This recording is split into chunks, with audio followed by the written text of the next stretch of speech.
Friends வாங்க இப்போ வந்து பார்த்திங்கன்னா என் தங்கச்சி வீட்டுக்கு தான் போயிருக்கிறோம். என் தங்கச்சி வீட்டுக்கு போயிட்டாலே ஒரே ஃபன்னாக இருக்கும். அது ஒரு பேக் மாதிரி பேசிகிட்டு இருக்கோம், நான் அதோட பேக்காக பேசிக்கிட்டு இருப்பேன். ஏன்னா நாங்கள் 2 பேர் சேர்ந்தா ஒரு லூஸ் ஆயிடுவோம். எங்கள் கூட இருக்கிறவங்க என்னன்னே தெரியாது, இதுங்க என்னமோ வளரிட்டு இருக்குது அப்படின்னு சொல்லி நினைப்பாங்க. இப்போ வர வழியில் பேக்கரியில் வந்து பார்த்திங்கன்னா அதுக்கு தீனி என்னென்ன பிடிக்குமோ அதையும் வாங்கியாச்சுங்க. அவங்க வீட்டுக்கும் வந்தாச்சு.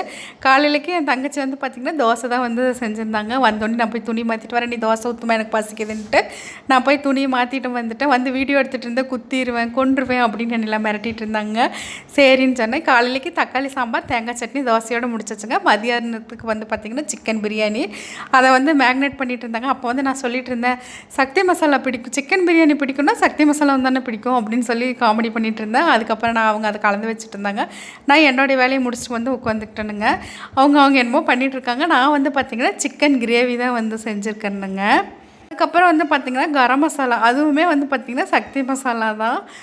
அதுதான் அவங்கள வச்சு ஃபன் பண்ணிகிட்டு இருந்தேன். நான் முன்னே சக்தி மசாலா தான் யூஸ் பண்ணிகிட்டு இருந்தேன். அது கொஞ்சம் காரமாக இருக்கனால நம்ம ஹோம்மேடே யூஸ் பண்ணிக்கலாம்னு சொல்லிட்டு நானே மசாலா அரைச்சி வந்து யூஸ் பண்ண ஆரம்பிச்சிட்டேன். பிரியாணியும் வந்து தாளிச்சு விட்டது ரெடி ஆயிடுச்சு, சிக்கனுக்கு குழம்புமே ரெடி ஆயிடுச்சுங்க. அதுக்கப்புறம் கேசரி வந்து அதுவுமே வந்து நான் வந்து செஞ்சாச்சுங்க. எல்லாருமே கலந்து தான், நானே தங்கச்சி கலந்து தான் வந்து வேலை செஞ்சுட்டு இருந்தோம்.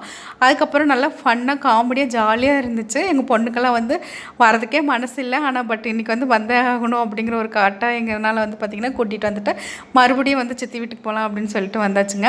அதுக்கப்புறம் எல்லாருமே சேர்ந்து சாப்பிட ஆரம்பிச்சிச்சு. எல்லாத்துக்கும் சாப்பாட்டை வந்து போட்டு வச்சுட்டு நானே தங்கச்சி லாஸ்ட்டாக சாப்பிட்டுக்கலான்னு சொல்லிட்டு வீடியோ எடுத்துக்கிட்டோம். அவங்க வந்து ஃபோட்டோ எடுத்துக்கிட்டாங்க. ஃபோட்டோ எடுத்துகிட்டு எல்லாருமே சாப்பிட்டோம். ஊருக்கு வந்து கிளம்பியாச்சு. மாவு வந்து எனக்காக ஆட்டி வச்சுருந்தாங்க. மாவு போட்டு கொடுத்தாங்க. சாப்பாடும் நைட்டுக்கு போட்டு கொடுத்து விட்டுட்டு கிரேவியெல்லாம் போட்டு கொடுத்து எல்லாமே எடுத்து வச்சுட்டாங்க.